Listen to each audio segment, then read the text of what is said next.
through going from carboy to keg with apple cider, hard apple cider. This is already fermented. This was created or started on 24 September 2016. It is now 22 December 2016, so it's almost exactly 90 days, which is what I consider the minimum for what I make. All the yeast is settled to the bottom, and I have it tipped back so that when I use the racking cane, the weight of the hose is going to hold it forward, and the back of the racking cane is going to be at the deepest part of the carboy so that it can get the most cider out of the carboy and into the keg. So what I have here is a solution of Star San, acid sanitizer, and water. I have it in both containers.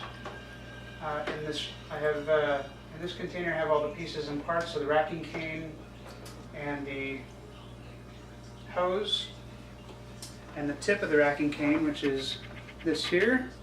It fits on like that, and the cider will come in like this, and it won't disturb or suck up a bunch of the yeast from the bottom of the carboy. So you want as little yeast as possible in your finished product. It's a little more forgiving in going straight from carboy to keg, because you're not worried about bottling or adding additional sugars or potassium metabisulfate or Camden tabs, same thing. What those things do is it slows the yeast consumption of additional sugars, which I have to add for back sweetening because it's really dry. This is a blackberry apple cider, so there's a gallon of a blackberry apple cider mix along with 4 gallons of other standard apple cider. So if you, I don't know if you can tell from here, it's got a slight pink hue to it, and I'm hoping that carries over pretty well to the flavor as well. So what I'm going to do, very first thing, in the keg, I have a 5-gallon carboy, or corny keg, sorry, with pin lock. I've got another solution of Star San and water in here. Do the final shake to get that foam going. Don't get foam. And then I pour the liquid out, but I'm going to leave the majority of the foam in there, and that's going to act like a sanitizing plunger as it comes to the top. The cap goes in the sanitized solution. We got plenty enough where I don't have to worry. Well, let's save some of it.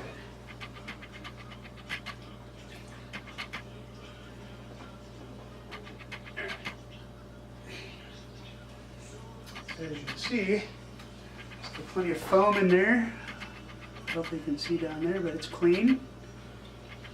And we're going to take the racking cane and the cap, have it ready.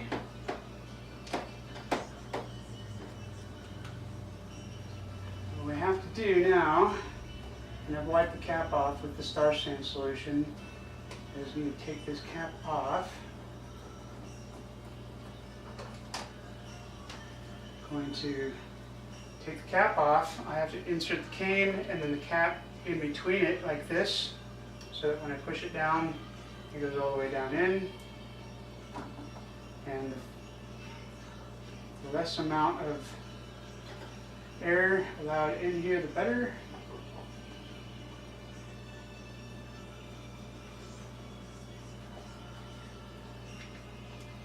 Boom.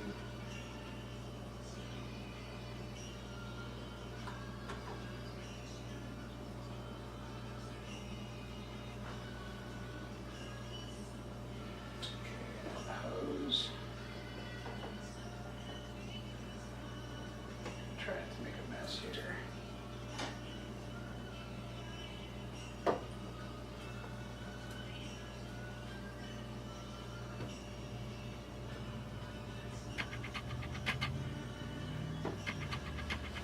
I'm going to have to lift the keg up on the stool so that it reaches. There we go. final clamp.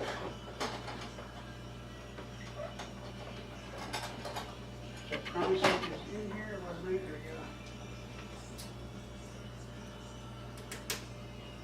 go. Take this off. And you can see. There we go.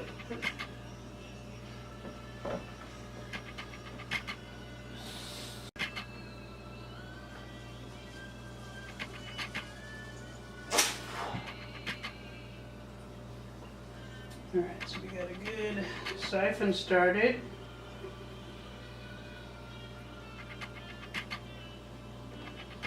Get this out of the way.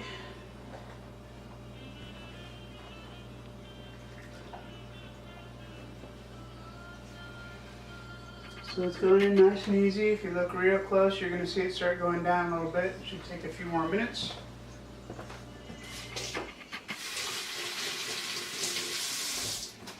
And then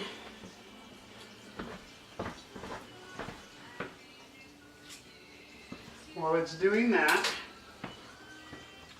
I'm going to add 3 cans of frozen treetop apple juice. That's what I'm using it to back sweet. I took the frozen cans and I heated it up to about 100 degrees, 105 degrees. Just enough to melt it and make it a little warm.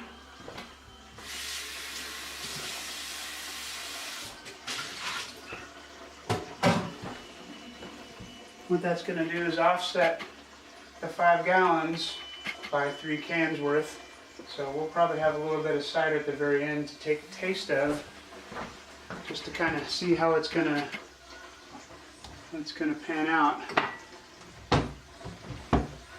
And how the flavor signature is going to be. So while it's doing this, obviously it's filling up, but the foam from the Star Sand solution is now kind of about, I don't know, it's about 4 to 6 inches-ish. As it's floating up top, it is acting like a sanitary or sanitization plug and re-sanitizing all the stuff as it's coming up forward. And once it gets to the top, I have to watch it because that foam is going to come out and kind of start making a little bit of a mess. But it's a dry foam, real easy. Just scoop it off or blow it out until you get to the top. Then you want to stop the flow. Right as it gets near the top, you want I leave about 2 to 3 inches of gap in the top, and that will allow the CO2 to go in there and get into the liquid faster, because this goes straight into the kegerator. I'll hook it up and I'll crank the PSI to around, depending on how quickly I want to carbonate it, anywhere between 35 and 45 PSI.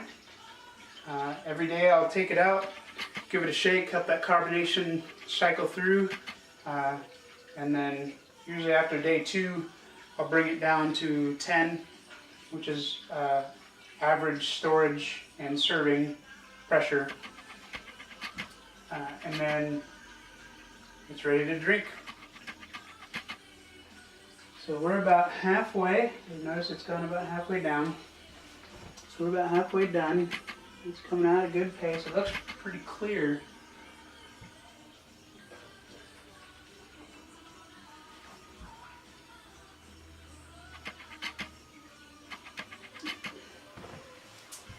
Okay, I'm gonna come over to the other side here and let you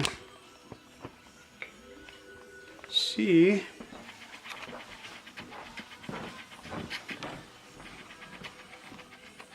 You see the cap of the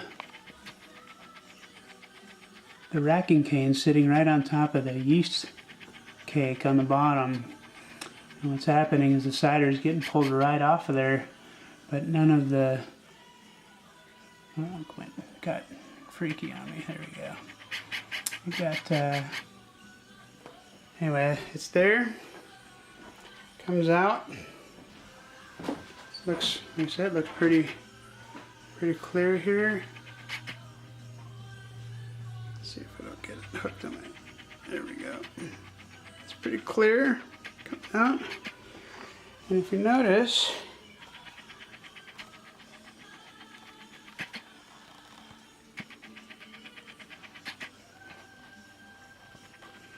that foam is coming up quicker and quicker, slowly but surely,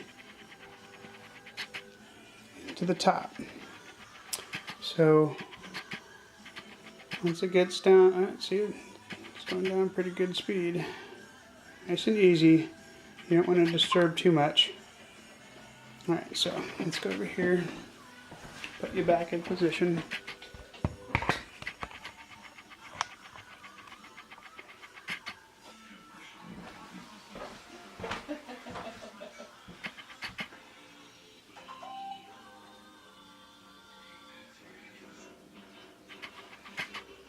So I got the star sand solution. I got the lid to the lid to the keg right here, ready to go in. And mine has a gas release on it, so that when I hook it up to the CO2 and start that first 35 to 45 psi, I can push off some of that gas and cycles more CO2 and pushes all the air out. The more CO2 you have in your keg, the longer it's going to keep, and you don't have to, you get less risk of oxidation. So if you notice, the foam's coming up. It's just a dry foam.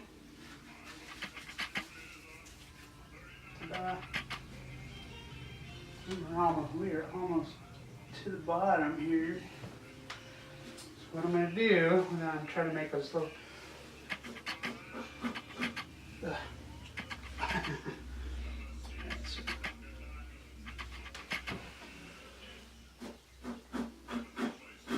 trying to boat off one side so I can see how much. So I got about that much farther till the top. And I'm going to cut it off here in about a few seconds.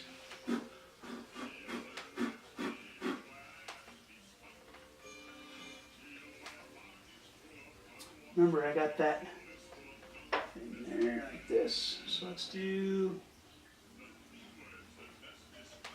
this. Get some more of this cider coming down out of here. And let's stop the siphon. Pop that back in there like this.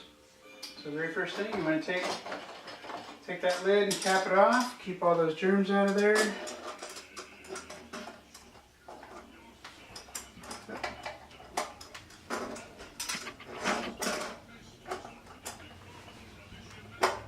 So get it down nice and center. Get that seal on there good.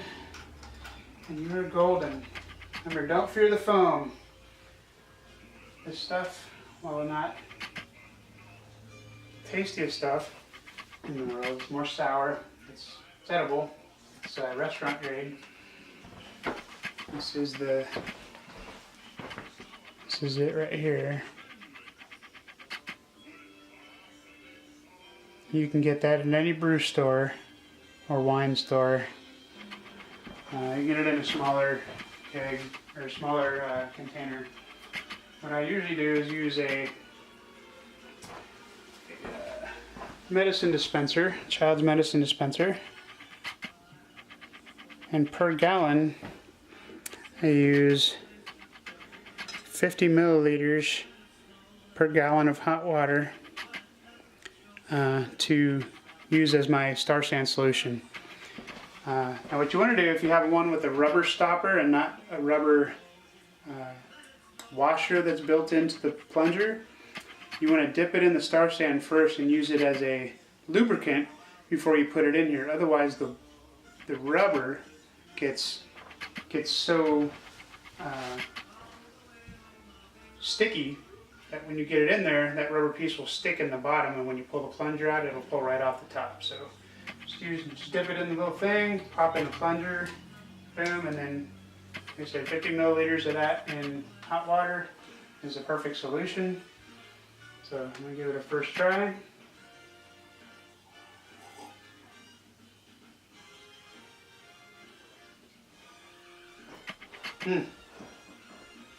Very dry. That's a good sign. It means most of the sugars have been eaten out by the yeast. There's a tiny, tiny light carbonation. It's not fizzy really, but it's got a light carbonation. That's what happens when the yeast eats sugar, is they make alcohol and carbon dioxide. So once you back sweeten that with your apple juice, your frozen apple juice, again I use 3 cans per 5-gallon batch, and that gets it a little less sweet than your average cider that you buy in the stores. We like a good flavor without it being sickly sweet, and that's pretty good. That's delicious. So anyway, that's how you keg from carboy once you have your cider fermented. We have probably, just to offset, we have probably about another glass full. If you look at the color, you can kind of, it's hard to tell here, but it has kind of it's a good clear, but it's got kind of a pink, slight pink hue to it. And I think that's the blackberry in there that's giving it that nice color. And it's got a good berry flavor as well. So I'd say we got about twice this much that is left over, that is essentially hard cider, but uncarbonated and unback sweetened, so it's a real dry apple cider. Based on readings, I'm going to guess this is around 7%. If you have any questions, hit me up, and I'll take care of you best I can. Thanks.